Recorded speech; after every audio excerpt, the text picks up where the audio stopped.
अस्सलाम वालेकुम जी। First of all thank you Cheema sir. Very very I am really grateful. मुझे याद है जब मैंने करियर शुरू किया था तब भी चीमा साहब ने मुझे यहाँ पे बुलाया था और तब भी मैं आया करता था। एक चीज़ बीइंग एज ए कार्डियोलॉजिस्ट जो ऑब्जर्वेशन में हमने चीज़ देखी, अक्सर औकात हमारे यहाँ सिम्टम्स होती हैं पेशेंट में हुई और हम कोई ना कोई चीज़ मिस कर देते हैं। बदकिस्मती से पूरी दुनिया में सबसे ज़्यादा डेथ कार्डियोवास्कुलर डिजीज़ की वजह से हो रही है। एक अंदाजे के मुताबिक जो WHO का डेटा है, 22 million, it's a huge number sir. 22 million people die each year due to cardiovascular death. 22 million बहुत बड़ा नंबर है। कुछ मुल्कों की आबादी ही इतनी है, यूरोप वगैरह, तो पूरा एक मुल्क हर साल मर जाता है और कोई खबर नहीं, क्योंकि ये सारे बिखरे हैं।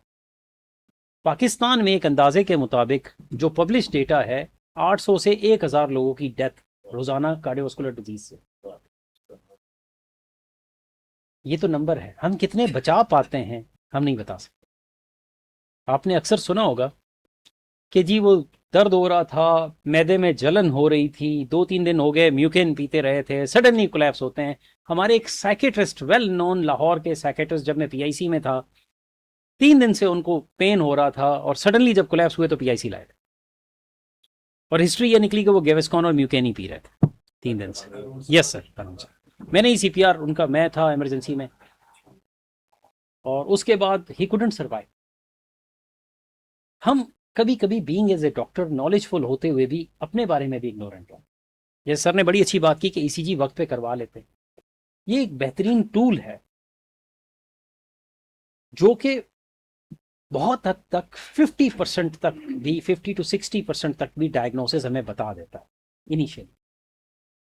तो कुछ स्लाइड्स हैं, मैं कोशिश ये करूंगा कि मैं आज ECG का सिर्फ एक ही जो पहलू है, एक्यूट कोरोनरी सिंड्रोम, हम उसको एंटरटेन करेंगे। ये इतना आसान है कि मैं स्टार्ट करने से पहले, वैसे क्लेम करना नहीं चाहिए, लेकिन मैं ये क्लेम करता हूं कि बाहर से अगर आप किसी रेडी वाले को भी ला के बैठाएंगे तो वो इस प्रेजेंटेशन के आखिर में वो भी चीख चीख के बता रहा होगा ये कौन सा MRI है। ठीक है, आप तो सब माशाल्लाह सारे सीनियर हैं और सारे वो हैं, तो ये इतना आसान है सर, यू विल एंजॉय। बल्कि पीछे जो फार्मास्यूटिकल के हमारे, जी सर उनको सब कुछ आता है उनको सब कुछ आता है। अच्छा, ये बड़ा इंटरेस्टिंग होने जा रहा है। देखिए, मैं आप सबसे छोटा भाई हूं, मैं टीचर बहुत बड़ा वर्ड है, मैं अपने लिए यूज नहीं करता। मैं ये जरूर कह सकता हूं कि मैं फैसिलिटेट करूंगा। बल्कि मैं यहां तक भी अगर कहूंगा कि जो हमारे फार्मा के भाई बैठे हुए हैं, दोस्त यहाँ पे बैठे हुए हैं, आप भी जवाब दे रहे होंगे सर। That's it. कुछ मैं स्टार्ट करने से पहले कुछ 3 यहाँ पे सिर्फ पिक्चर्स बनाने लगा हूं टू मेक इट इजी, और उसके बाद फिर हम प्रेजेंटेशंस पे। सर हम जब ECG करते हैं, ये दिल, जब जब दिल को ब्लड कम पहुंचता है, सर माजरत में थोड़ा सा इस तरह, दिल को जब जब ब्लड कम पहुंचता है तो ये दिल अपनी कुछ ना कुछ स्टोरी जरूर लिखता है। ये दिल लिखता है। मैं अक्सर ECG के बारे में कहता हूँ ये दिल की जबान है, इसे एहले दिल ही समझ सकते। हाँ सर, ये कहानी लिखता है। अगर आपके और मेरे पास कोई चाइनीज नुस्खा आ जाए, कोई पेपर आ जाए, पता चले उस पर एटम बम बनाने का तरीका है, आप और मैं तो शायद पकौड़े ही खाएं उस पर, क्योंकि हमें पकड़ना नहीं। तो ये दिल बेचारा भी अपनी स्टोरी लिखता है। अगर आप उसकी लैंग्वेज नहीं समझ पा रहे तो वो करे क्या? तो आपने ECG में एक टर्म पढ़ी हो, वो देखा होगा कि हम ये कहते हैं PQRST। PQR, ठीक है, S और T। जब जब दिल को ब्लड कम पहुंचेगा,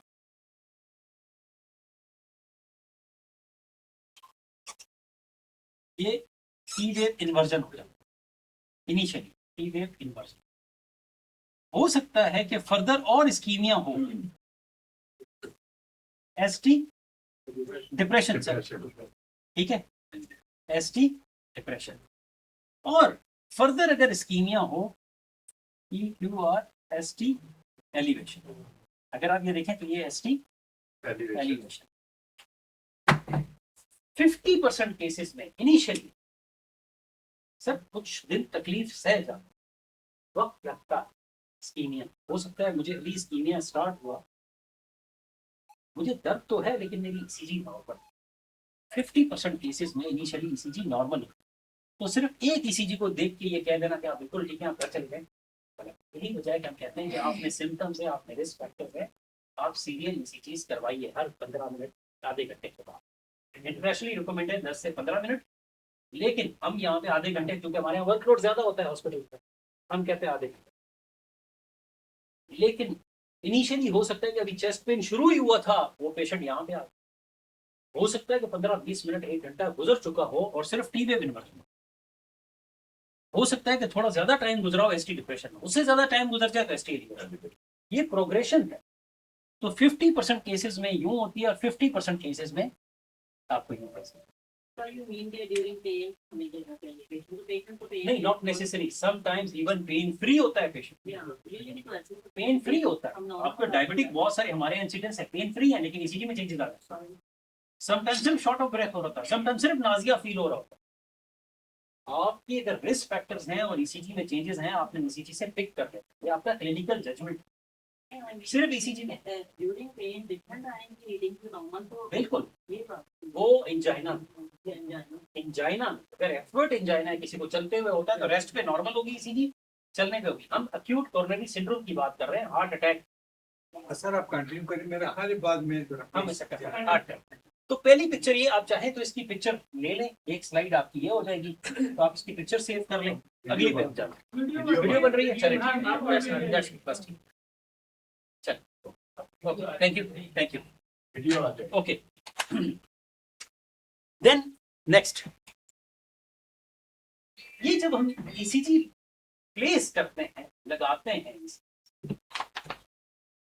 तो हर ECG एक खास एरिया को रिप्रेजेंट करती है लीड। ये मैंने हार्ट का कट सेक्शन दिखाया, ये इसकी लेटरल वॉल है, ये इसका सेप्टम है, इसकी एंटीरियर वॉल मैंने रिमूव की, और ये इसकी इंफीरियर वॉल। ठीक है सर, जब हम ECG लगाते हैं तो ये लीड 1 है और ये लीड AVL है। अगर आप गौर करें तो 1 और AVL लेटरल वॉल को शो कर, ये रिप्रेजेंटेशन हम स्टार्ट करने से पहले ले रहे हैं। ये मैंडेटरी, अगर ये आपको याद हो गया तो आगे सारा काम सिर्फ 5% रहेगा। ठीक है सर, तो 1 AVL लेटरल वॉल, ठीक है sir.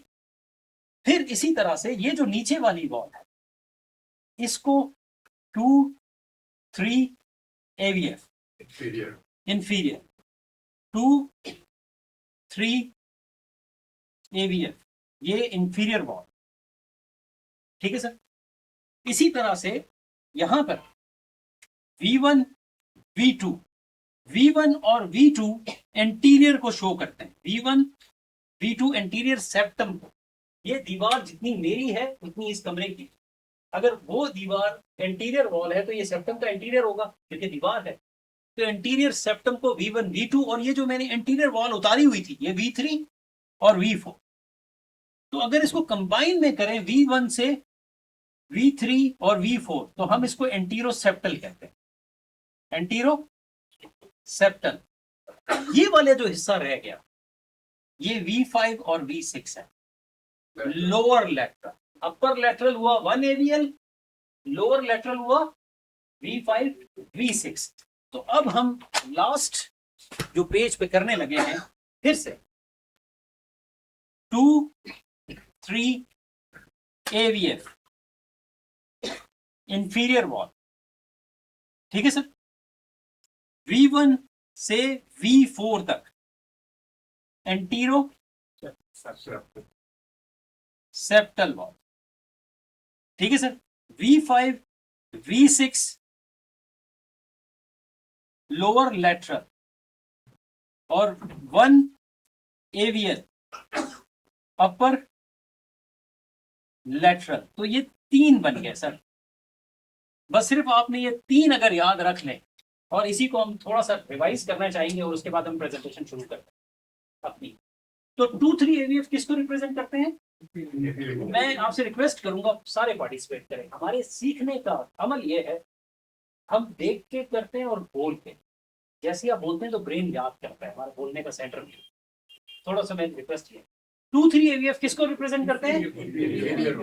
2-3 AVF, 1 AVL lateral V5 V6 lateral AV lateral, 1 AVL V5 V6 upper and lower lateral, V1 to V4 antero septal. फिर से रिवाइज करें sir. 2-3 AVF, V1 to V4 देख के बताएं बेशक, एंट्रोसेप्टल, 1 AVL V5 V6 लेटरल। मुश्किल है? Okay, as I started मैंने ये कहा कि ये दिल की ज़बान है, से अहले दिल ही समझ सकते हैं। तो अब आपका दिल इससे लग जाएगा सर। ये ECG बड़ी खूबसूरत लैंग्वेज है। मुझे जैसे सर ने कहा 3rd ईयर की, मुझे याद है मेरे छोटे भाई जब आए तो उन्होंने, जब फर्स्ट प्रॉफ में गाइटन में भी ECG है, तो वो जब आए तो उन्होंने मुझे कहा कि ये लकीरें मेरी समझ में नहीं आ रही।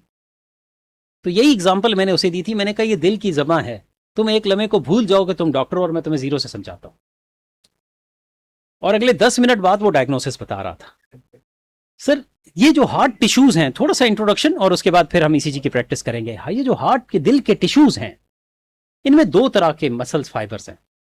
एक कंट्रैक्टाइल, दिल का काम है सिकुड़ना और फैलना, ये मसल है। इसी के अंदर कंडक्टिव टिश्यूज भी हैं। ये करंट खुद ही जनरेट करता है और खुद ही आगे फैलाता है।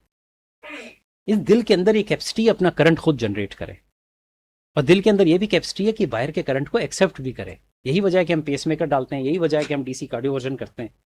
तो ये बाहर के करंट को एक्सेप्ट भी करता है। अगर ये दिल बाहर के करंट को एक्सेप्ट करना बंद कर दे तो अजाब आ जाता है। तो ये सर कुछ है जैसे हम कहते हैं साइनो एट्रियल नोड से करंट आता हुआ एट्रिया में, फिर junctional fiber, AV bundle, bundle branch, Purkinje fibers और वेंट्रिकुलर में ये आता है कार्डियक कंडक्शन सिस्टम।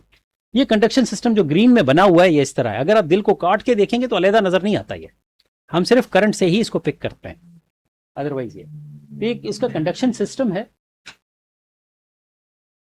और ये उसकी कंडक्शन सिस्टम की ब्लड सप्लाई है। यही वजह है कि अक्सर औकात हार्ट अटैक की सिचुएशन में भी कंडक्शन सिस्टम की ब्लड सप्लाई जब खराब हो जाए तो उसमें भी ECG खराब आना शुरू हो जाती है, उसकी रिदम भी खराब होना शुरू हो जाती है। तो ये वो मैकेनिज्म है कि कार्डियक जनरेटर है, इलेक्ट्रिकल फील्ड है, बॉडी सरफेस से हम रखते हैं और उससे हमारी मशीन करंट पिक कर लेती है और फिर वो पिन ड्रॉ करना शुरू कर देती है। ये सर कंडक्शन सिस्टम का, ये पहली ECG मशीन ये थी सर, एक कमरे जितनी। टब में पैर रखने हैं, उसमें पैर रखने, और उधर नीडल हिल रही है, उस नीडल को देख के ECG मशीन। साइंस बड़ी खूबसूरत है। जैसे पहला कंप्यूटर बहुत बड़ा था, अब ये है, अब तो छोटे छोटे आपके हाथ में एंड्रॉइड आ गए हैं, वो भी कंप्यूटर ही हैं। फिर ये ECG ये है जो आजकल आप क्लिनिक्स पे देखते हैं। अब ये इतनी ECG है, ये भी है मेरे पास, जस्ट एक कार्ड, आपके विजिटिंग कार्ड से भी छोटा कार्ड। आप उस पर 2 उंगलियां रखें और ECG पिक कर लें। वो चीमा साहब को मैं बता रहा था, मैं बड़ा शौकीन आदमी हूँ, मैं पैसे जमा करता हूँ और फिर जाके कोई ना कोई गैजेट ले आता हूँ। अपने अपने शौक की बात है। तो ये बड़ी खूबसूरत सा गैजेट है। ये भी सिंपल सा $100 में था, तो लास्ट उस पर गए तो इस पर सिर्फ आप फिंगर अपनी रखें, 2 फिंगर्स रखें और आपको आपकी ECG मिल जाती है। रिदम आपकी एंड्रॉइड पे आ जाएगी, कोई प्रिंट करने की जरूरत नहीं, अपने डॉक्टर को ईमेल कर दें, आप व्हाट्सएप कर दें।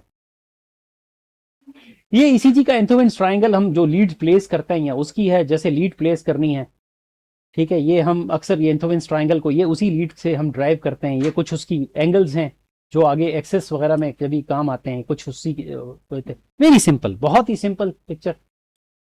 ये ECG लीड प्लेसमेंट है सर, डिफरेंट जगहों पे हम जगह लगाते हैं जो ECG को हम डिफरेंट उससे देखें। जैसे मैंने अभी आपको कहा हर एरिया डिफरेंटली प्रेजेंट कर रहा है एरिया वाइज। सर ये स्कीमिक चेंजेस हैं, जैसे मैंने अभी बताया कि T वेव इन्वर्जन भी हो सकती है, ST डिप्रेशन भी हो सकती है। ये डिपेंड करता है कि एवोल्यूशन कैसी हो रही है हार्ट में। तो ये अगर देखें यहां पे, ये ST डिप्रेशन, ये ST elevation, again ST depression ECG के साथ। ये इसीलिए कहा कि हम ताकि रिकॉग्नाइज कर सकें आगे आने वाली, हाँ उसमें। फिर से ST elevation, look at this, ठीक है सर, ये ST एलिवेशन, ST एलिवेशन। ये मैंने अभी अभी कहा, देखिए सर एक्यूट मायोकार्डियल इंफार्क्शन ये हुआ पहले, ये फिर टी वेव इन्वर्जन, डिपेंड करता है पेशेंट आपके पास आया कहां। फर्ज करें आप 10 मिनट बाद ईसीजी कर रहे थे तो ये फेज गुजर चुके हैं और पेशेंट यहां तक आए, तो देखें टी वेव इन्वर्जन करते करते फिर एसटी एलिवेशन होना शुरू हुई और एक वक्त आता है क्यू वेव। ये एवोल्यूशन है उसकी, पेशेंट ने कैसे प्रेजेंट। सर डिपेंड करता है, हर एक में 24 घंटे भी लगते हैं, 48 घंटे भी लगते हैं, डिपेंड करता है कि वेसल कितनी देर में 100% ब्लॉक हुई थी, कुछ में 48 घंटे में, कुछ में हमारा जिस्म खुद भी खोल रहा होता है, ऑटोथ्रोम्बोलिसिस होती है, हमारे जिस्म के अंदर भी एंटीकोगुलेंट्स मौजूद है। एमआई हुआ खुद ही हो गई, आपने देखा होगा एसटी एलिवेशन होती है कुछ देर बाद खुद ही सेटल डाउन हो जाती है, हम कहते हैं ऑटोथ्रोम्बोलिसिस हो गई खुद ही। हमारे जिस्म के अंदर भी एंटीकोगुलेंट्स मौजूद हैं जो खुद ही करते हैं। आप जो स्ट्रिप्टोकाइनेज देते हैं ये थोड़ी कोई खुद तोड़ता है, ये जिस्म के अंदर जो प्लाज्मिनोजन है हमारी अपनी, उसको 1000 टाइम बढ़ा देता है प्लाज्मीन में कन्वर्ट करने के लिए, वही प्लाज्मीन तोड़ती है क्लॉट को भी। तो ये डिपेंड करता है, हर पेशेंट में डिफरेंट होता है, हर पेशेंट में डिफरेंटली।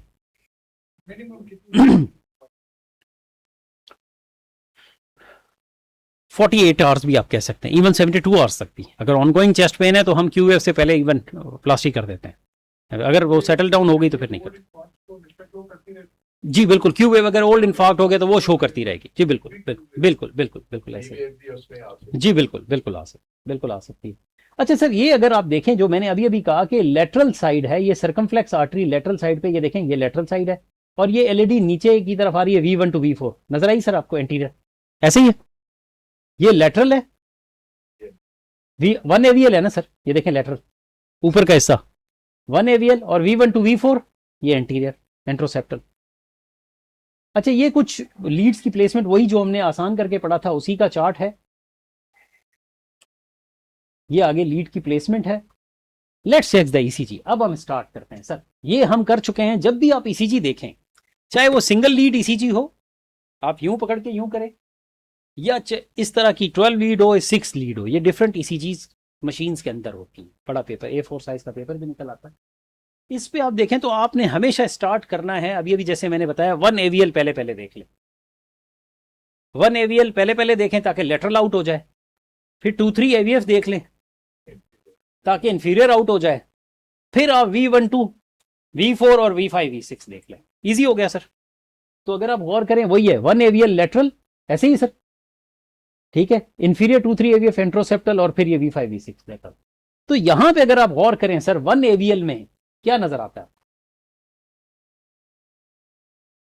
एवीएल में डिप्रेशन है या नहीं। अच्छा इसका ईसीजी देखने का एक सिंपल सा फार्मूला मैं आपको बता दूं कि इसका सिंपल सा फार्मूला यह है कि अगर अजदा हो तो आपने छोटे सांप को इग्नोर करना, ठीक है, और अगर सांप आपको मिल जाए तो बिच्छू को आपने इग्नोर करना है। तो consider T wave inversion as a बिच्छू, एसटी डिप्रेशन एज ए सांप snake and ST elevation is अजदा।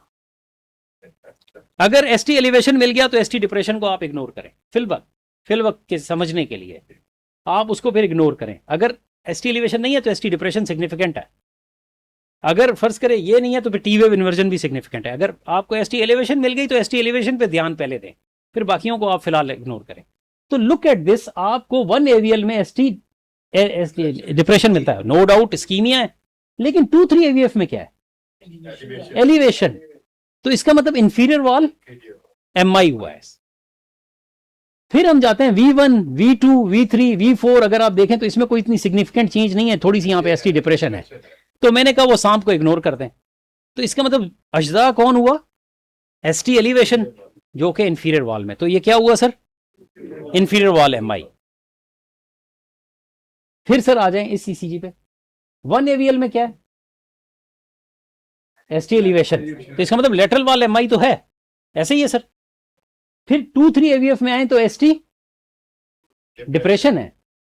तो जब एलिवेशन मिल गई तो हमने क्या कहा था कि हम उसको इग्नोर करेंगे। फिर V1 से आए सर, V2 में क्या है, V3, यहां पे यहां पे एलिवेशन। तो इसका मतलब ये हुआ कि एंटीरोसेप्टल और लेटरल वॉल दोनों है, V1 to V4, V5 V6 और 1 AVL। सर्कमफ्लेक्स भी गई और एलईडी भी गई, ऐसे ही है, सिंपल फार्मूला। तो यहां पे अगर गौर करें तो 1 AVL कैसी है सर, ST 2-3 AVF, ठीक है, बाकियों में कोई इतनी सिग्निफिकेंट नहीं है, तो कौन सा MI हुआ? इंफीरियर। फिर आए थे सर 1 AVL कैसी है? एजी, तो लेटरल वाला MI हुआ 2-3 AVF, ST डिप्रेशन, तो V1 से ले आए sir V2, ST elevation elevation elevation, क्या ख्याल है यहां तक?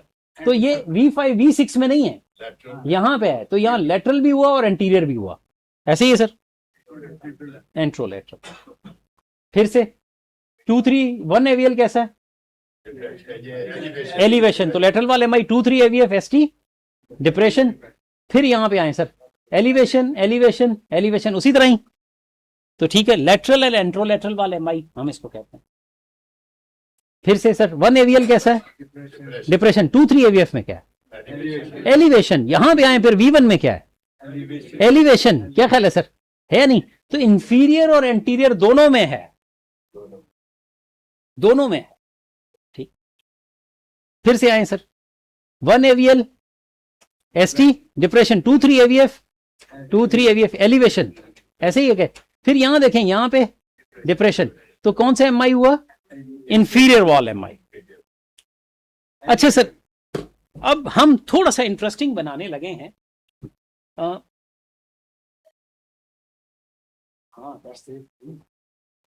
कोई बात नहीं, बोलने में बस यही कॉन्फिडेंट। अच्छा, अस्सलाम वालेकुम sir, welcome welcome sir, welcome. अच्छा, अभी तक हमने लीड्स की, अब थोड़ा सा हम ब्लड वेसल री करें सर। बस सिंपल वही याद रखना है, अगर इंफीरियर वॉल है तो RC है, राइट कॉर्नरी आर्टरी, याद रहेगा सर। V1 to V4 है तो left anterior descending artery, LAD। अब हम आगे जो हम करने जा रहे हैं, हम सिर्फ प्रैक्टिस करेंगे, सिर्फ ये करके आप खुद ही सर ब्लड वेसल से भी बताएंगे, अगर ये ब्लड वेसल बंद हुई तो कौन सी ECG में आएगी, ECG है तो कौन सी ब्लड वेसल ब्लॉक है। मैं तो एंजियोग्राफी पे बताता हूँ ना, आप ECG पे बता लेंगे सर। सर आते, आपका क्वेश्चन बेसिकली बात ये हुई, जैसे सर ने कहा कि consider us as a third year student. मैं कोशिश कर रहा हूं इतना सिंप्लीफाई करें कि हम सबको हो जाए। इसके अंदर वैरायटी है, हम 90% कवर कर लेंगे, जो 10% आप डिस्कस कर रहे हैं वो हम कवर नहीं कर रहे, वो हम ताकि चाह रहे हैं कि सर नहीं सर, बस ताकि हम डाइजेस्टेबल हो, हम ज्यादातर चीजें गेन कर सकें, to make it interesting.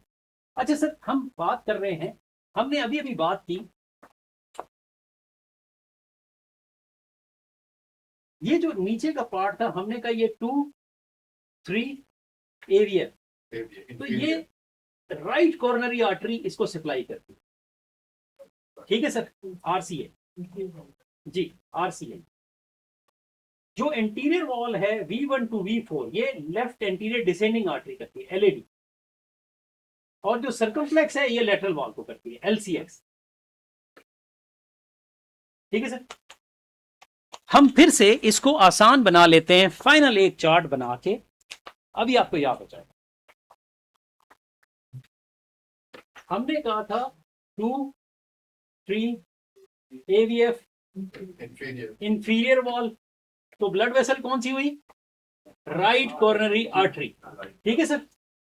Okay, हमने ये कहा कि V1 से लेके V4 एंटीरोसेप्टल, ऐसे ही था, एंटीरोसेप्टल वेसल है LAD, और हमने ये कहा था 1 AVL और V5 V6, ये है लेटरल वॉल और है वेसल है सर्कमफ्लेक्स। तो अल्लाह ने हमें 3 ही दिए हैं सर, ये हो गई मुश्किल, सर्कमफ्लेक्स, ठीक है।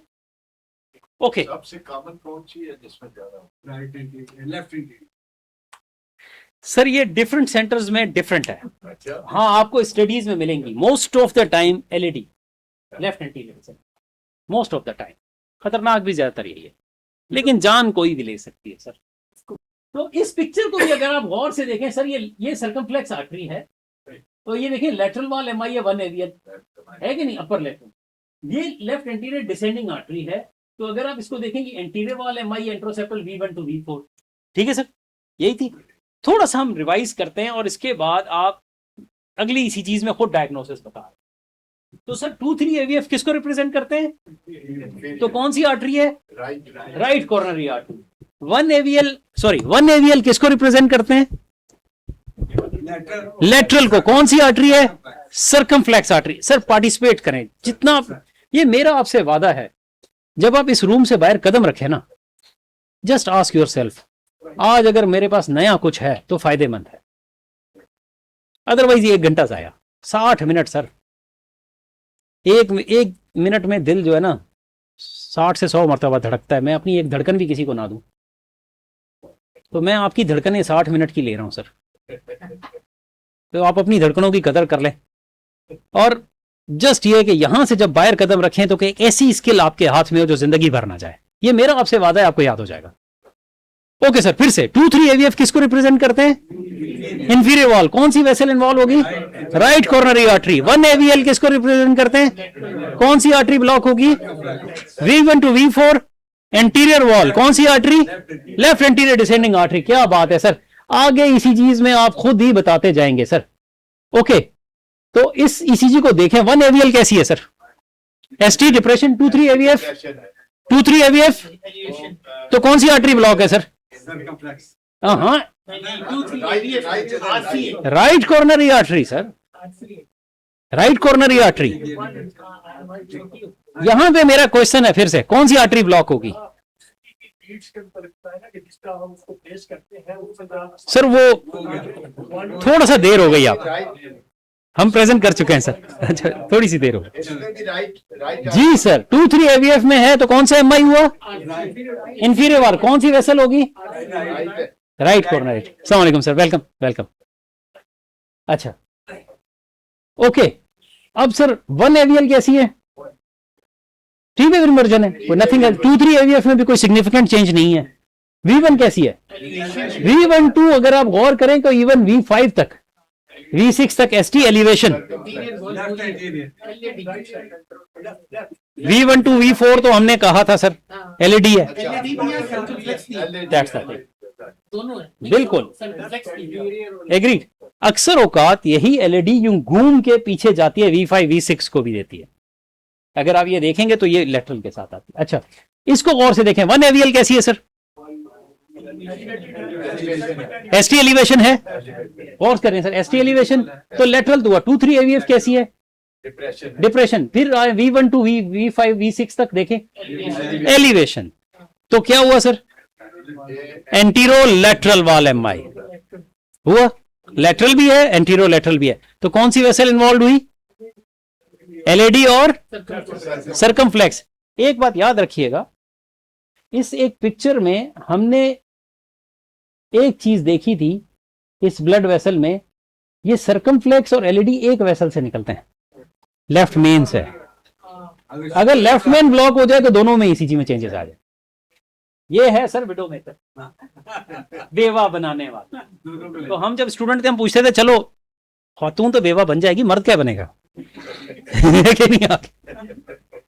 तो हाँ तो ये है सर, ये बड़ी डेंजरस ECG है। जब हम ये ECG देखते हैं हम कहते हैं हिलियो नहीं। जब वो कहते हैं ना डॉक्टर साहब हमने तो ले जाना है, तो हम 1.5 घंटे की ड्राइव पे, जब मैं सरगोदा में, तो उन्होंने कहा इन्हू लाहौर ले जाओ। मैंने कहा लाहौर तक बचना ही नहीं है भाई, ये जिस तरह की ECG है लाहौर तक बचेगा नहीं। और हैरत की बात है, वो बदकिस्मती से हमारे यहाँ जैसे ही इसी तरह के ECG देखते हैं डॉक्टर भी कहता है इन्हू लाहौर ले जाओ। हाँ, तो वो लाहौर आगे यस फौरन, इसमें तो इवन टाइम ही नहीं होता। इस तरह की ECG आ गई विडो मेकर, जैसे सर ने कहा, हम फौरी तौर पे। ओके, इस ECG पे आते हैं। 1 AVL कैसी है सर? डिप्रेशन। 2-3 AVF elevation. तो कौन सा MI हुआ सर? इंफीरियर। कौन सी वेसल है? Right coronary artery. सर फिर से 1 AVL कैसी है? डिप्रेशन। 2-3 AVF elevation. तो कौन सा MI हुआ? तो कौन सी वेसल हुई? Right coronary artery. ओके, हम आते हैं फिर से, चलें ये हो गई। अब क्या है? कौन सा 1 AVL कैसी है? डिप्रेशन है सर, डिप्रेशन है। असल में सर MI यही 3 ही होंगे। आप कहेंगे तंग कर रहे हैं डॉक्टर नरेश, बार बार पूछ रहे हैं। होंगे 3 ही वेसल दी अल्लाह ने सर। हमारे यहाँ जुम्मा खान की भी यही 3 वेसल हैं, वो विल्सन्स जो अमेरिका में बैठा है उसकी भी 3 वेसल्स हैं, यही 3 वेसल ही होंगी। यही ईसीजी हमारे जुमा खान की भी होगी, अल्लाह रखा की भी होगी, और वहां पे बैठे हुए ट्रंप की भी होगी। Basically this is international language. पूरी दुनिया में इंग्लिश नहीं बोली जाती सर, लेकिन ईसीजी यही हो।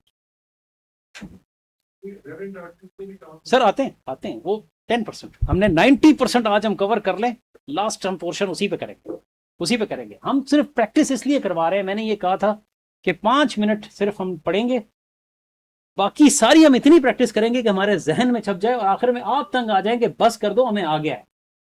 जब आप कहेंगे ना बस कर दें डॉक्टर नरेश बस आ गया, अब गाना खेल रहे हैं, तो इसका मतलब आपको आ गया। तो सर लुक एट दैट, ये वही है 1 AVL ST depression, 2-3 AVF elevation. तो कौन सा एमआई हुआ सर? तो कौन सा MI? Inferior wall, right coronary artery.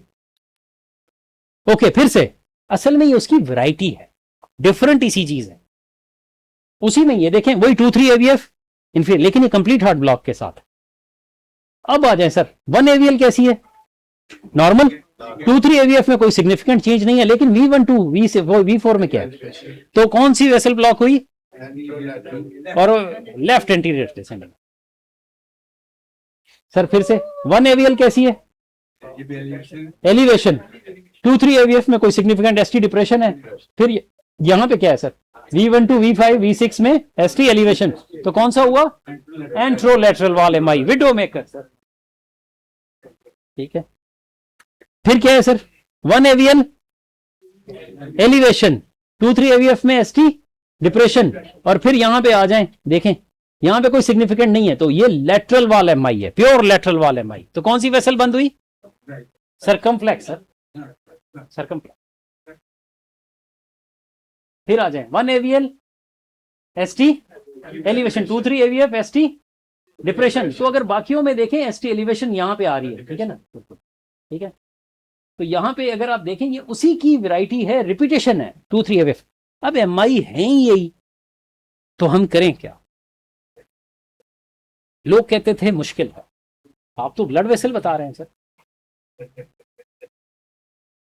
सिर्फ फर्क कितना है कि हम देखते देखते देखते देखते, ये फितरी अमल है कि वो मेरे टीचर जिसने मुझे ये पढ़ाई, उसने कहा जिस दिन तुम ईसीजी जबानी ड्रॉ करना सीख गए, कि मैं तुम्हें कहूं आरसीए ब्लॉक है तो मुझे बताओ कौन सी लीड में और ईसीजी जबानी, तो वो कहते थे कि जो अपने महबूब की जबानी पिक्चर ड्रॉ कर सकता है ना, वो हजारों में भी ढूंढ लेगा कि ये है। तो जिस दिन ईसीजी आप जबानी ड्रॉ करना सीख गए सर, उसकी इतनी वेरिएशन आपने देख ली, जबानी ड्रॉ करना आप कैसे भूलेंगे सर? आए तो सही ईसीजी का जमघटा भी आपके सामने, एकदम आप पिक करेंगे, ये इम्पॉसिबल। तो अब आप देखें, आप इवन वही 2-3 AVF ST elevation, again 2-3 AVF ST elevation, यहां पे है 1 AVL एसटी एलिवेशन, ठीक है ना, एंटीरियर के साथ। फिर आए 1 AVL ST elevation and V12 V6 तक एलिवेशन। तो सेम वही है, ये कहीं पे आपको साउथ अफ्रीकन फ्लैग की टर्म मिलेगी, कहीं पे टॉम स्टीन की मिलेगी, जो भी है ये सारी उसकी इन्वॉल्वमेंट है 1 AVL की। तो लुक एट दैट, अगेन सारी रिपीटेशन ही है, सब कुछ वही है। तो इसी में ही अगर आप देखें 1 AVL, ये उसकी एक और वैरायटी है, ST elevation, V12 V6 ST elevation, तो एंट्रोलैटरल वॉल एमआई। ठीक है, again 1 AVL ST elevation, V1 V2 V5 V6 anterolateral wall MI. Same ये एक और variation, elevation anterolateral wall. Sir ने जैसे बात की, जितनी एसटी एलिवेशन ज्यादा होगी उतना बड़ा इन्फाक्ट, उतना वो सीरियस होगा, याद रखिए। इसमें हाइट देखें, इसकी एसटी एलिवेशन की हाइट देखें, यस बिल्कुल बिल्कुल, टर्मिनोलॉजी में हम यही कहेंगे, बिल्कुल बिल्कुल। तो ये बेसिकली उसी के साथ है। ये फिर देखें 2-3 AVF के साथ फिर एमआई, ये इंफीरियर पोस्टीरियर वॉल एमआई है, लेकिन बेसिकली हम सिर्फ इंफीरियर वॉल तक रहते हैं, ठीक है। ये राइट साइड ईसीजीज हमने की थी, ये उसी की वैरायटी है। अब फाइनली यही हम कर रहे थे, हम मोटिलिटी जो निकालते हैं, हम अक्सर कहते हैं आप ना हिलिए, आप ना कीजिए कुछ की, हम एंजियोग्राफी करते हैं, हम कहते हैं ओके इसके स्टंट नहीं भी डाला, खैर है। कहते हैं क्यों डॉक्टर साहब, हार्ट अटैक तो हुआ था, स्टंट क्यों नहीं डाला? तो हम रिस्क एंड बेनिफिट्स देखते हैं। तो यहाँ पे अगर आप और करें तो एक छोटा सा वो है कि अगर एलईडी किसी की बंद है प्रोक्सिमली, जितनी वेसल पहले बंद होगी नीचे एरिया उतना ही खतरनाक होगा, जितनी डिलेड बंद होगी वो भी। हमने तो ये कहा ना कि एलईडी बंद है, हमने ये कब कहा कि शुरू में, मिड में या आखिर में? ये भी डिपेंड करता है कि वेसल कहाँ पे बंद हुई। जितनी वेसल शुरू में बंद होगी उतनी खतरनाक, सारा उतनी वो सारा एरिया है। ये बिल्कुल उसी तरह अगर मोटरवे वहीं इस्लामाबाद से बंद है तो यहाँ तक आएगा क्या, अगर दरमियान में है तो कुछ ना कुछ। तो अगर प्रोक्सिमल एलईडी है तो उसकी मोटिलिटी 30 डे मोटिलिटी देखें अराउंड 20% है, प्रोक्सिमल एलईडी है। और अगर मिड एलईडी है तो आप देखें 9.2% है, और अगर डिस्टल एलईडी है तो 6.8% है। इसी तरह से अगर आरसीए है या सर्कमफ्लेक्स है, देखिए प्रोक्सिमल आरसीए या सर्कमफ्लेक्स, तो इवन एलईडी की निस्बत वो 6.4% है 30 डे मोटिलिटी। तो जो आपने सर ने कहा एलईडी डेंजरस हुई लेफ्ट एपी। इसी तरह से स्मॉल आरसीए डिस्टल है तो उसकी 4.5% है। अक्सर होकर डिस्टल को हम जाने भी देते हैं, हम रिस्क एंड बेनिफिट देख के हम कहते हैं ओके जी एंजियोग्राफी पे, जाहिर बात है उससे पहले तो पता नहीं चल सकता। तो लेकिन उसके बाद आपने देखा ईसीजी की फाइंडिंग भी है ना, यही जो आप बता रहे थे यही थी, हमने आसान करके कहा। तो ये एक अक्सर मैं कहता हूं कि आज जो हमने किया, अपने स्टूडेंट्स को भी मैं ये बात मैसेज देता हूं, मेरा जो ऑब्जेक्ट है, अगर सर जिंदगी में आप किसी की भी ईसीजी कभी देख पाए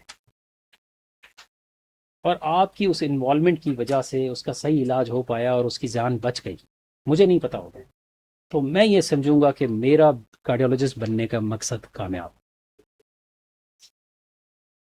कोई भी एक अगर आप में से ये कर पाया जिंदगी में, किसी एक जान की कोई बचा, तो मैं ये समझूंगा कि मेरा मकसद कामयाब।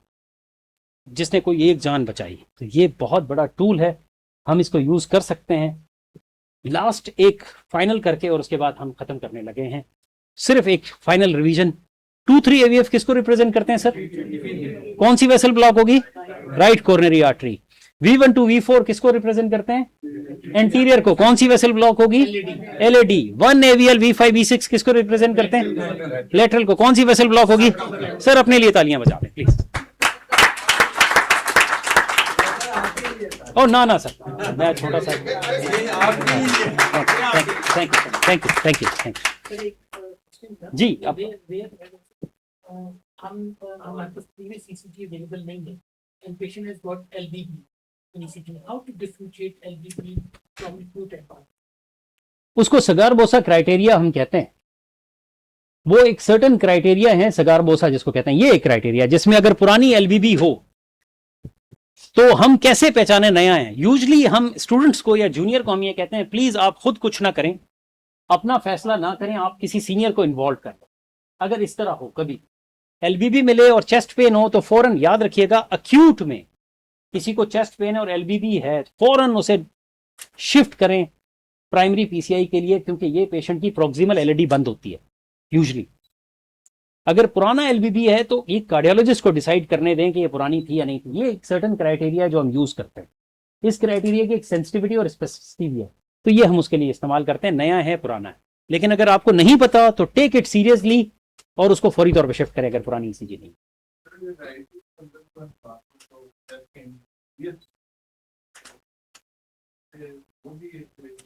यस मैंने सर, अगर आप पिछली एक मैंने जो एक स्लाइड दिखाई थी इसको गौर से देखें तो इसमें एक लिखा हुआ है प्रोक्सिमल LAD अगर किसी की बंद हो, प्रोक्सिमल LAD बंद हो जाए तो यहां पे ECG फाइंडिंग है। हमने ST एलिवेशन कहा था, ऐसे ही है ना, 1 AVL V5 V6 ऐसे ही है कि नहीं सर? यहाँ पे तो यहाँ पे अगर आप देखें तो यहाँ लिखा हुआ fascicular block, bundle branch block, दोनों राइट और लेफ्ट प्रोक्सिमल। वो आपके क्वेश्चन का आंसर यहाँ पे आ गया। अक्यूट राइट हो या लेफ्ट हो, दोनों डेंजरस है। मोटिलिटी अक्यूट में राइट में ज्यादा होती, दोनों में।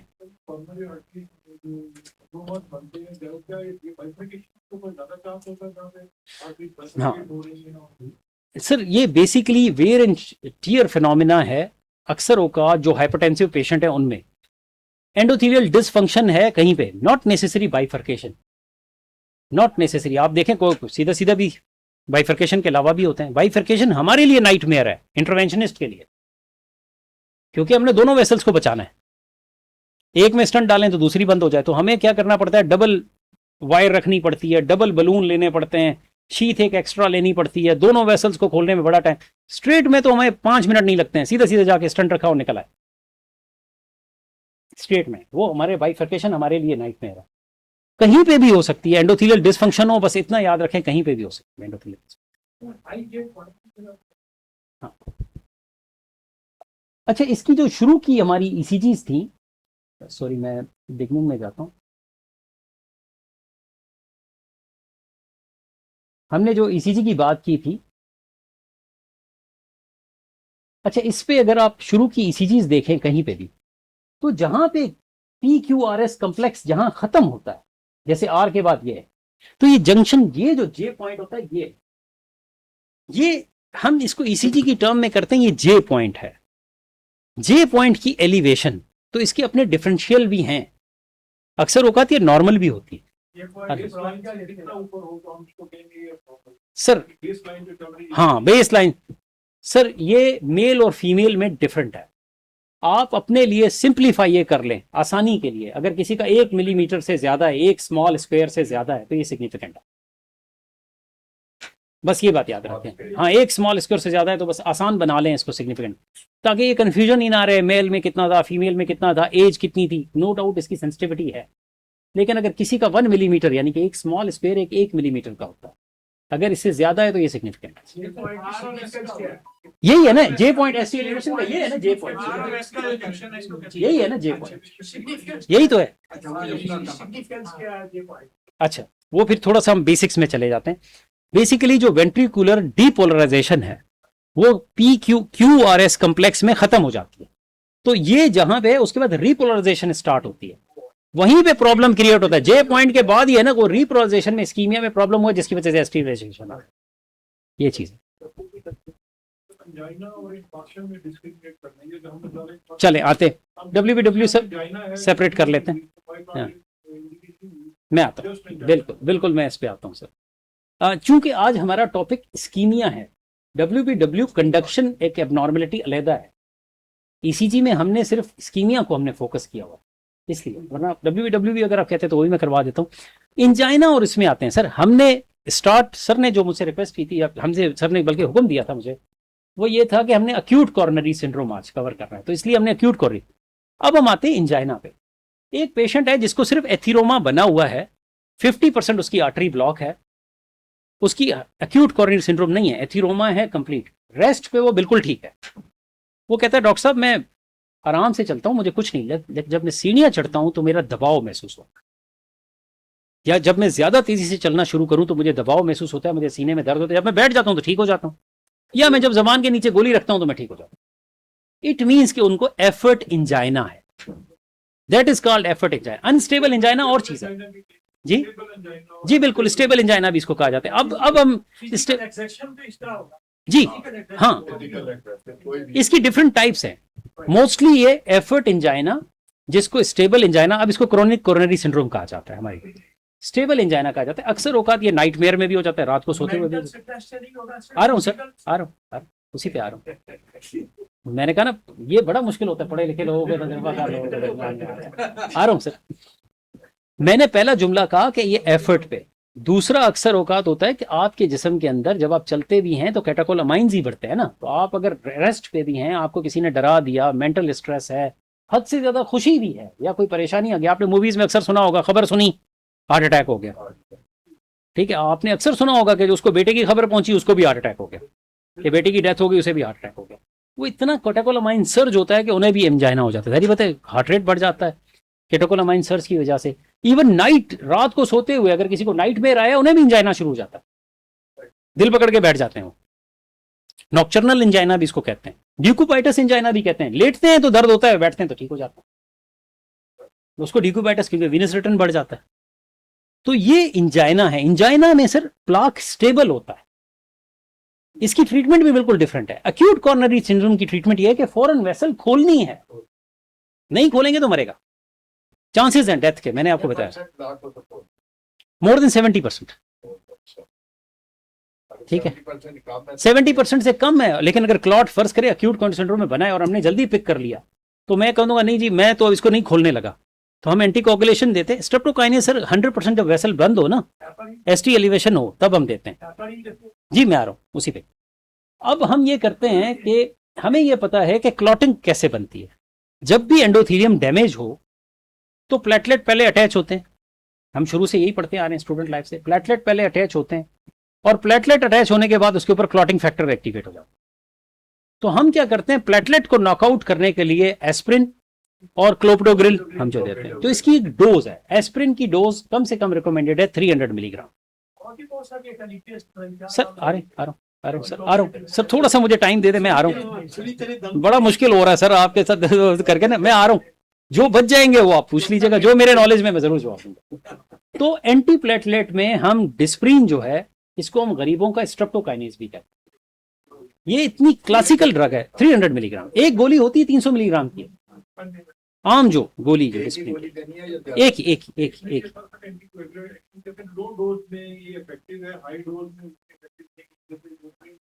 75 मिलीग्राम। सर आ रहा हूँ, फॉरवर्डिंग क्वेश्चन है, आ रहा हूँ सर, आ रहा हूँ, अभी तक तो मैं एस्प्रिन शुरू ही की थी सर, आगे तक स्टोरी चली गई, आ रहा हूँ सर, आ रहा हूँ, आ रहा हूँ सर, आ रहा हूँ, आ रहा हूँ सर, आ रहा हूँ, आ रहा हूँ सर, आ रहा हूँ, आ रहा हूँ सर, आ रहा हूँ।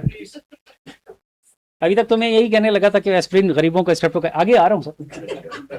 अच्छा तो सर पढ़ गया, मैंने कहा ना सर, पढ़े लिखे लोग हैं, घबराता है बंदा, आ गया कुछ बोलते हुए घबराता है। अच्छा तो वो सर डिस्प्रिन को हम गरीबों का स्ट्रेप्टोकाइनेज भी कहते हैं। अक्सर लोगों को आपने यूट्यूब पे वो देखी होगी जी, आप एंजीसिड की गोली रख लें जिंदगी बचाती है, एंजीसिड की गोली जिंदगी नहीं बचाती सर, मोर्टेलिटी कम नहीं करती, इंजाइना कम करती, डिस्प्रिन की गोली जिंदगी बचाती। डिस्प्रिन हर घर में मौजूद है। अगर कहीं आपको क्लिनिकल सस्पिशन है कि डायबिटिक है, हाइपरटेंसिव है और हाई रिस्क पेशेंट है और टिपिकल चेस्ट का है, प्लीज एक डिस्प्रिन की गोली, कुछ नहीं है, च्यू करवा ले इसको, कहे बड़ा मुश्किल होता है, गंदा जायका होता है इसका, कहना आसान है, क्रश करे, जबान के नीचे रख दे, मुंह से ही बकल म्यूकोजा से एब्जॉर्ब हो जाती है, फौरन असर होता है। डिस्प्रिन टाइम डिपेंडेंट रिस्पॉन्स देती है, जितनी जल्दी देंगे मोर्टेलिटी 50% कम हो जाती है।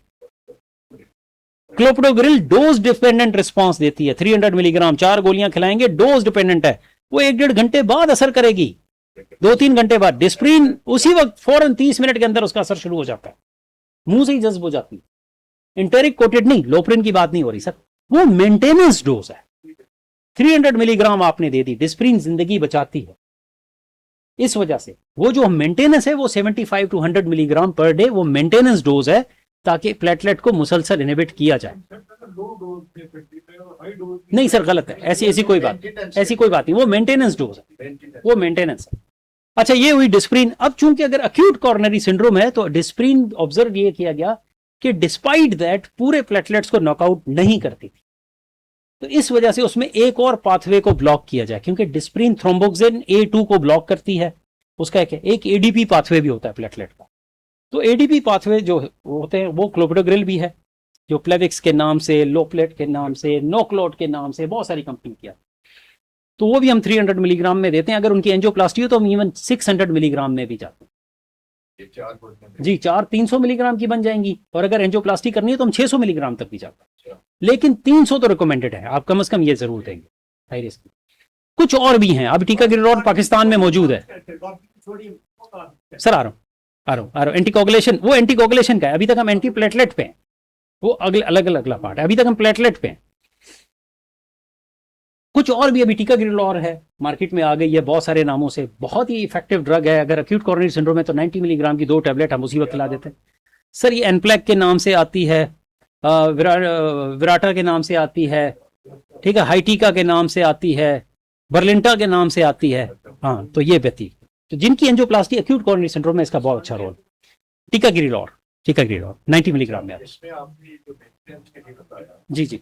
हमने यही सुना था कि वो 1 साल के बाद एकदम करते थे, आप कहीं देखे पेशेंट आपने वो कहीं अच्छा जी आता हूँ मैं, बिल्कुल। उसकी वजह यह है कि एंटी प्लेटलेट हम देते हैं, जो हम स्टंट डाल रहे हैं ये ड्रग इलूटिंग स्टंट है।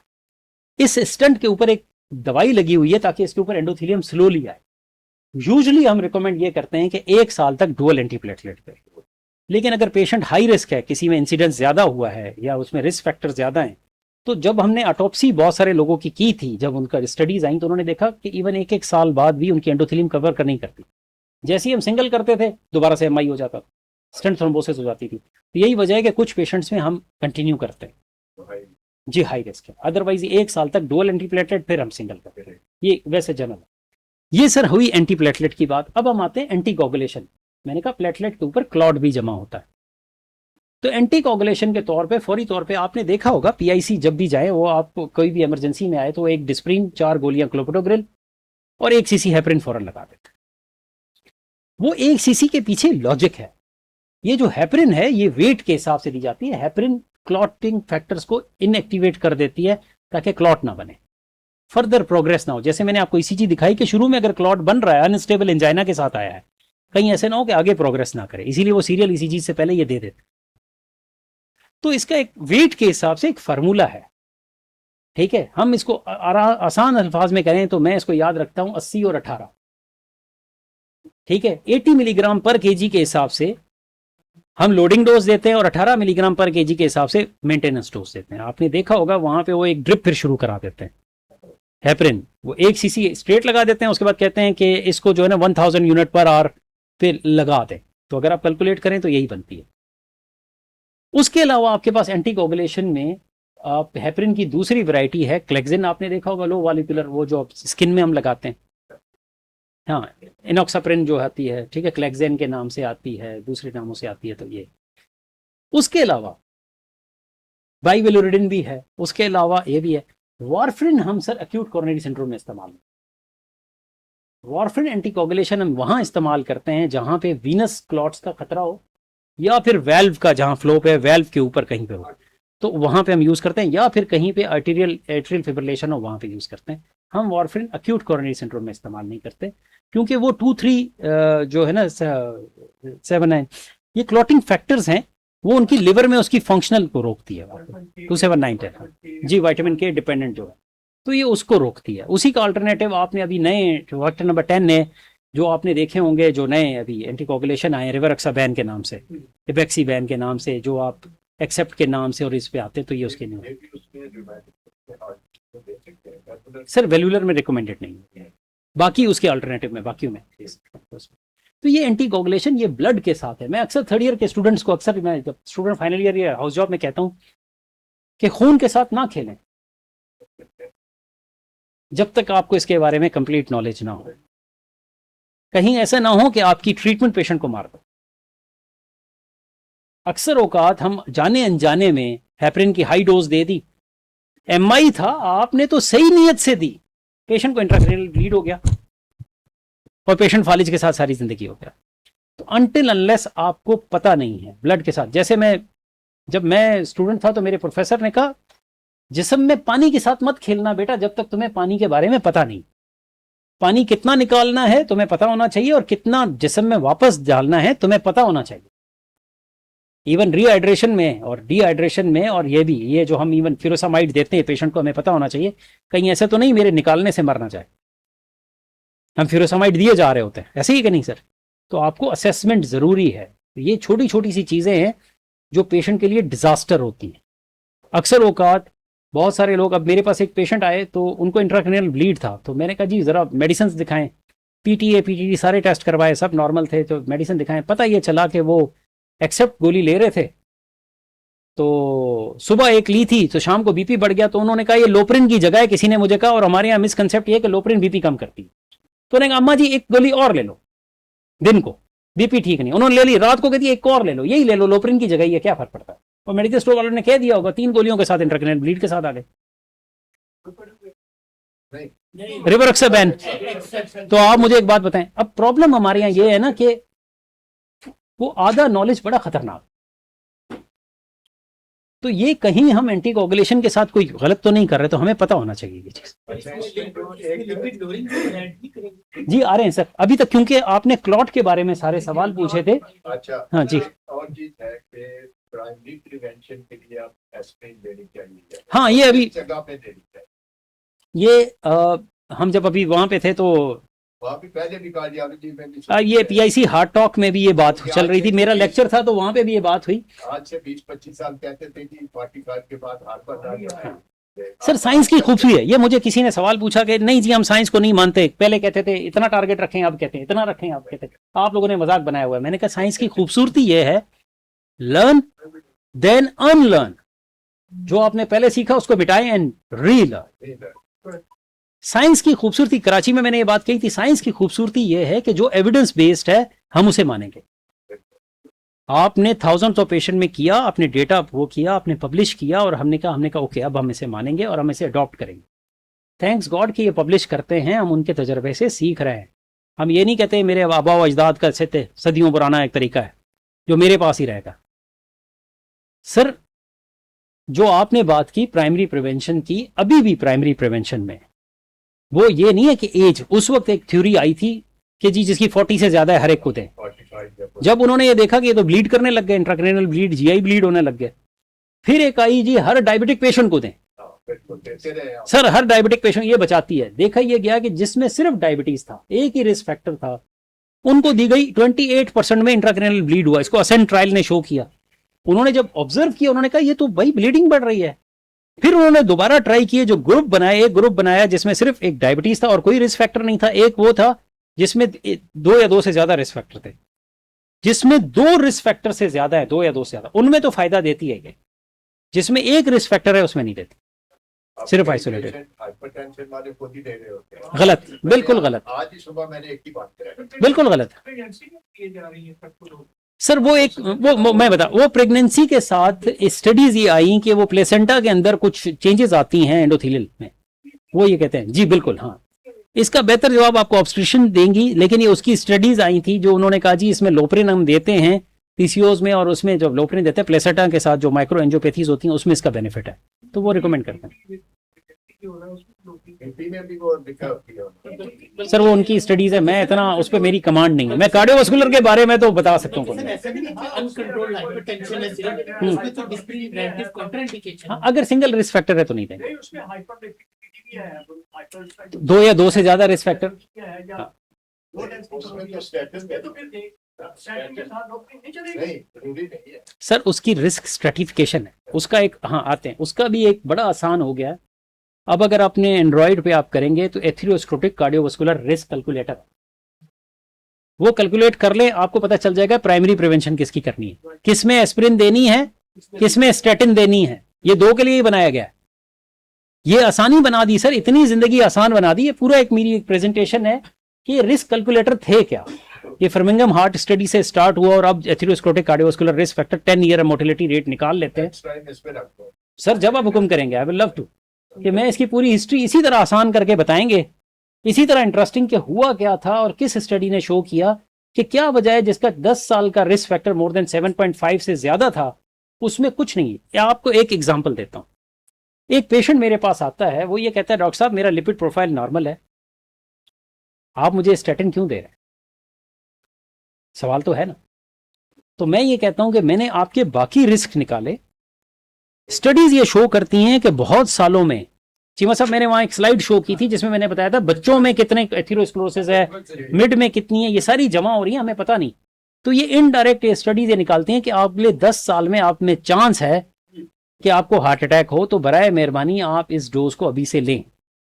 ये स्टडीज बाकायदा शो करती हैं। इस वजह से ये प्राइमरी प्रिवेंशन का ये बनाया गया था, एथेरोस्क्लेरोटिक कार्डियोवास्कुलर रिस्क कैलकुलेटर। ये डिफरेंट रिस्क कैलकुलेटर है, आपने अक्सर टर्मिनोलॉजी में सुना होगा। एक ये भी है, स्कोर 2 भी है, एक रिस्क फैक्टर, ठीक है। ये कैलकुलेटर्स हैं जो हर जगह पे अप्लाई होते हैं। वजह ये थी कि देखा ये गया कि अब नौजवानों में भी एमआई आना शुरू हो गया, हार्ट अटैक आना। वो कहते हैं कैसे बचाएं, पूरे मुल्क का अगर हम सबके टेस्ट करवाने लगे तो अरबों रुपया खर्च हो जाएगा।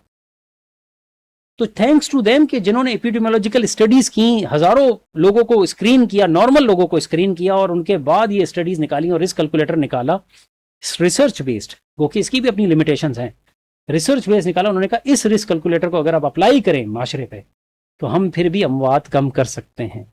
आप मुझे बताएं कैसे पता चला लोगों को कि कोलेस्ट्रॉल ही वजह बनती है? कैसे पता चला लोगों को कि तला हुआ तेल ही मसला बनता है, जो बहुत ज्यादा तेल गर्म करे?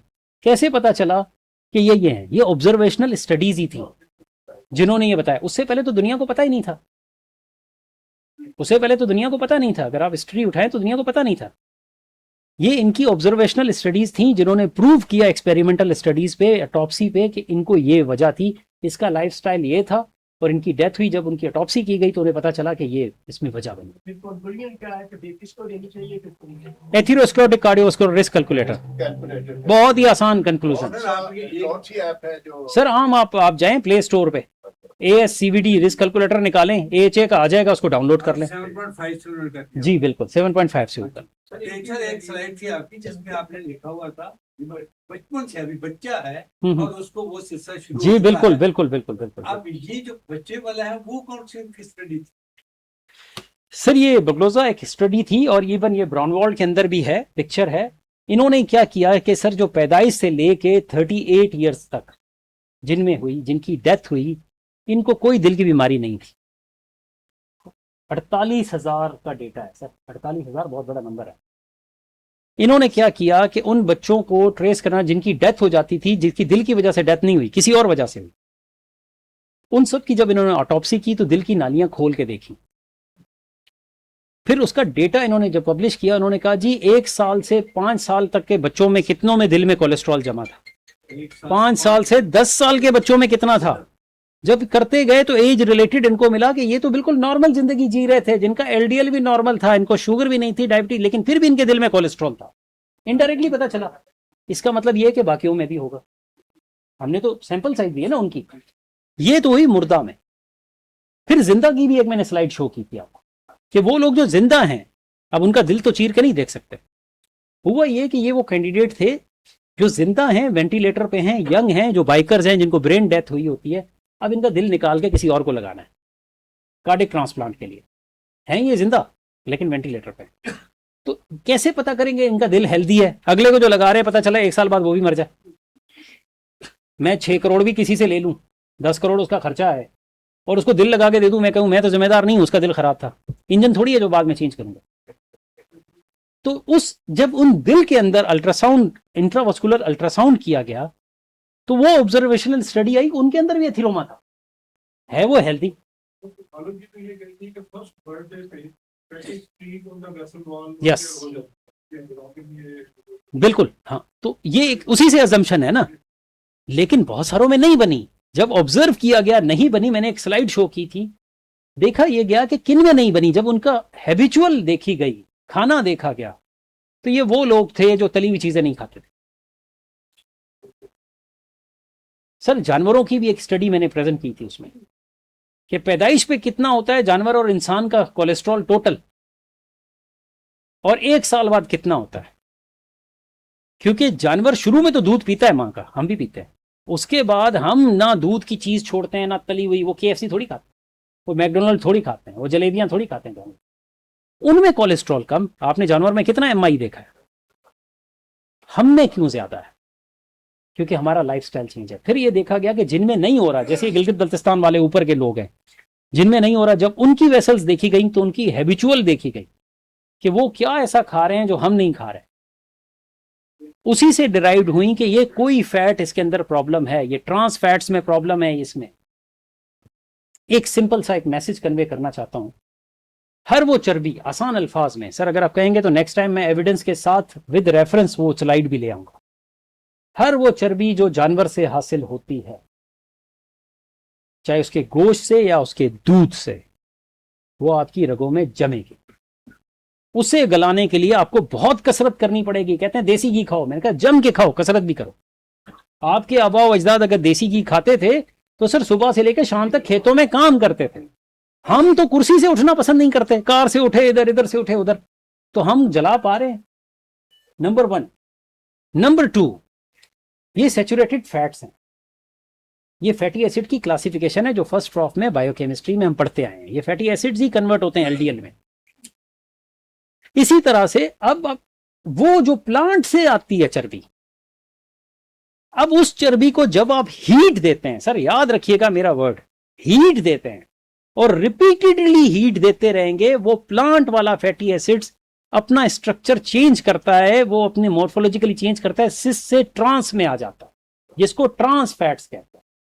तो जितना तेल को आप हीट देंगे, प्रोसेस करेंगे, वो ट्रांस फैट बनेगा, वो भी जमा होगा। यही वजह है कि हम अब, पहले तो हम ये कहते थे कि आप ऑयल जो वेजिटेबल ऑयल है उसकी जब ये हाइड्रोजनेशन करते थे, मैट्रिक में हम पढ़ते थे घी बनाने का तरीका, आपको याद होगा, निकल डालते थे उसमें, है कि नहीं, हाइड्रोजनेशन होती थी। हाँ, अनमा तल्लों में पकाओ हमें सेहतमंद बनाओ। वो बेड़ा गर्क हो गया सर। ये ओरिजिनल लफ्ज है हिस्ट्री, क्योंकि मैं पढ़ाता हूं, ये ओरिजिनल लफ्ज है वनस्पति, बनास्पति नहीं है। वनस्पति संस्कृत जबान का वर्ड है जिसका मतलब है जंगल से आया हुआ।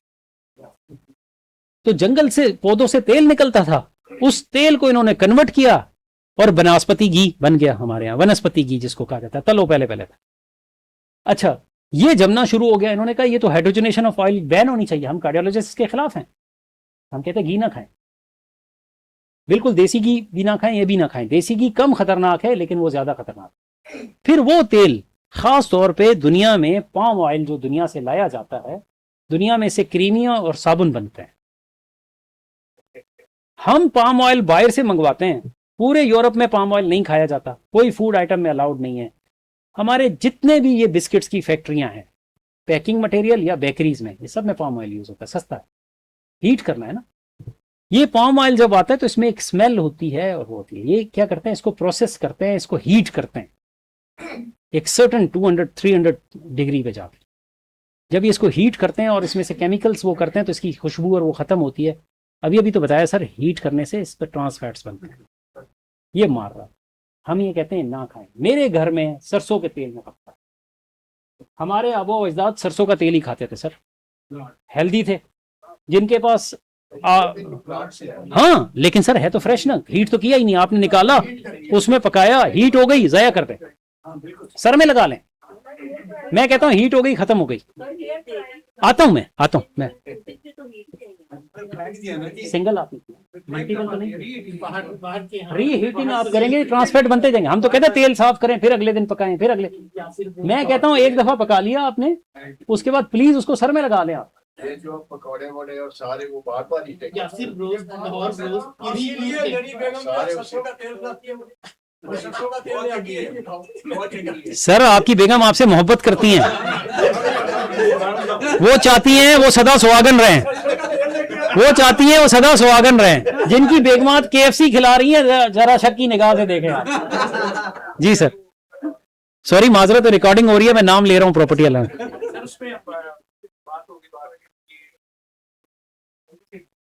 एनजीसेड नाइट्रेट्स है। नाइट्रेट्स सर ये इंजाइना में तो रोल है, MI में कोई रोल नहीं। हमारी जो जिस्म, जो ब्लड वेसल है, इसकी एंडोथीलियम ये नाइट्रेट खुद भी बनाती है, ये नाइट्रिक ऑक्साइड बनाती है जो कि ब्लड वेसल को खुला रखती है। एक नॉर्मल एंडोथीलियम नाइट्रिक ऑक्साइड बना रही है। जब वो एंडोथीलियम एबनॉर्मल हो जाए तो नाइट्रिक ऑक्साइड उसमें बनना कम हो जाता है। यही वजह है कि वेसल वेजो कंस्ट्रक्शन करना शुरू करती है। हम ये कहते हैं अब आपको जरूरत है बाहर के एक्स्ट्रा नाइट्रेट्स की। अब चाहे वो आप जबान के नीचे रखें ताकि फौरन एब्जॉर्ब हो जाए, स्प्रे की फॉर्म में लें, पैच लगाएं, या फिर गोली लॉन्ग एक्टिन ले लें। बहुत सारी आती हैं, सस्टेक के नाम से आती है, आइसोट्रेट के नाम से आती है, मोनिस के नाम से आती है। तो ये आप ले लें ताकि नाइट्रेट्स आपके जिस्म में रहें और वेसल खुली रहे। ये एफर्ट इंजाइना की ट्रीटमेंट है, वन ऑफ द याद रखिएगा, मोटिलिटी कम नहीं करती, दर्द में कमी लाती है वक्ती तौर पे, इसलिए मोटिलिटी कम नहीं। हाँ, अगर किसी को फर्ज करे पहले से इंजाइना था, वो एक गोली रखता है, उसे आराम नहीं आता, 5 मिनट बाद रिकमेंडेड है दूसरी गोली रखें, फिर भी नहीं आता। अगर 3 गोलियों के बावजूद उसे आराम नहीं आया तो समझ लें कि MI की तरफ जा रहा है। ये एक वन ऑफ द क्राइटेरिया है। यही वजह है कि 15-20 मिनट से ज्यादा जो दर्द रहे तो उसको MI कंसीडर करें। लेकिन ये उनमें जिनको पहले इंजाइना था। ऐसे नहीं किसी में MI शुरू हुआ है आप कह रहे हैं नहीं, हौसला, पहले मैं एनजीसेड लाता हूं, आधा घंटा मैंने लगाया, अब रखो 15 मिनट और लूंगा मैं। तो अगर दर्द हुआ है तो प्लीज करीब के हॉस्पिटल जाए, इग्नोर ना करें। एक ECG कराने में कोई हर्ज नहीं है। बताया जाता है कि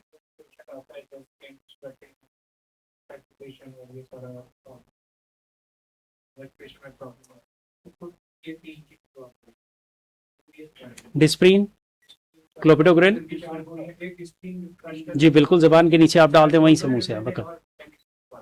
हाँ, वो इंजाइना की उसकी वजह यह है कि हम ये कहते हैं कि अगर कहीं पे फर्ज करे वेजो कंस्ट्रिक्शन है तो एनजीसेड उसको वेजो कंस्ट्रिक्शन को थोड़ी देर रोकेगी, क्लॉट को नहीं रोकती, वेजो कंस्ट्रिक्शन को रोकती है। अक्सर औकात इंजाइना वेजो स्पाज्म की वजह से भी होता है तो उसमें, लेकिन याद रखिएगा इंफीरियर वॉल के साथ हम नाइट्रेट नहीं देते, मार देता है। कहते हैं कि जब फिजिकल एग्जर्शन होती है, कोई एक्सरसाइज करता है तो नाइट्रिक ऑक्साइड तो, और नाइट्रिक ऑक्साइड जो है ये वेजोडाइलेटेशन पास करता है। तो जब हम देखो एंजाइना का पेशेंट है, वो कहता है कि जब मैं डॉक्टर साहब एक्सर्शन करता हूँ तो मेरी दर्द ज्यादा हो जाती है, क्या उस वक्त में नाइट्रिक ऑक्साइड प्रोड्यूस नहीं होती जब वेजोडाइलेटेशन? सर उसी का अभी मैंने आंसर किया कि वो एरिया एबनॉर्मल है, वो नहीं प्रोड्यूस कर रहा एंडोथीलियम का, बाकी तो जिस्म प्रोड्यूस कर रहा है, वो नहीं कर रहा। इसीलिए तुम बाहर से दे रहे हैं। वहाँ पे एंडोथेलियम नहीं है। सर एंडोथेलियम है, काम नहीं कर रही, इसी को एंडोथेलियल डिसफंक्शन कहा जाता है। अच्छा सर, इसमें लेटेस्ट गाइडलाइंस डॉक्टर ने चेंज बताई, स्टैटिन किस डोज में लेटेस्ट गाइडलाइन है? आ रहा हूँ। एक्यूट एमआई में जो स्टैटिन की डोज रिकमेंडेड है वो 2 ही स्टैटिन है, एक एटोरवा एक rosuva. Atorva statin 80 milligram, rosuva statin 40 milligram acute. और कब तक एक्यूट में उसी वक्त लोड करेंगे, बाद में आप मेंटेनेंस आप 40 to 80। एक तो लेक्चर रखे डॉक्टर साहब 40 सर आपने स्टार्ट किया था ना, उसके बाद मेंटेनेंस में कितने? मैं 40 to 80, 40 to 80। एक और कॉन्सेप्ट था कि ये रात को लेनी चाहिए, लेकिन अब कहते हैं ये दोनों जो है जी, मैं आता दिन हूँ। को भी ली जाती ये है। सर बता दो। डिपेंड करता है कि स्टैटिन का हाफ लाइफ कितनी है। चूंकि पहले जो शुरू की स्टैटिन आई, इनकी हाफ लाइफ कम होती थी, कोलेस्ट्रॉल सिंथेसिस मैक्सिमम रात को होती है, ड्यूरिंग नाइट, तो हम कहते थे रात को। अब जितनी भी हैं ये एटोरोस्टैटिन और रोजोस्टैटिन, ये लॉन्ग है, या दिन के किसी से में भी ले सकते हैं, इनका 24 घंटे किसी में भी ले सकते ये रात को देना लाजमी हैं। नो, इसमें ये 2 अगर दे रहे हैं तो रात को ले लेंगे। एयर हाँ, फ्रायर आते हैं। देखें आसान अल्फाज में, हम एक और मेरा लेक्चर है, वो मैंने वैसे जीएलपी वालों के लिए बनाया था कि इंसान ने कब पकाना सीखा। ये आग ने ना हमें बड़ा कुछ सिखाया। हम तो कच्चा गोश्त खाते थे, जब इंसान पहले कच्चा गोश्त ही खाता था, कच्ची सब्जियां। हम कार्बोहाइड्रेट, निशास्ता, चर्बी, फैट और प्रोटीन, ये 3 ही हमारी खुराक में। चौथा हम पाकिस्तानी कौम कम नहीं यूज करते हैं, अल्कोहल। ठीक, नहीं वो माइक्रो न्यूट्रिएंट्स में आ जाते हैं। बेसिकली खुराक के तौर पे हम क्या करते हैं, ये रॉ मटेरियल को हम हीट दे के डी नेचर करते हैं ताकि डाइजेस्टेबल हो, जायका भी आए।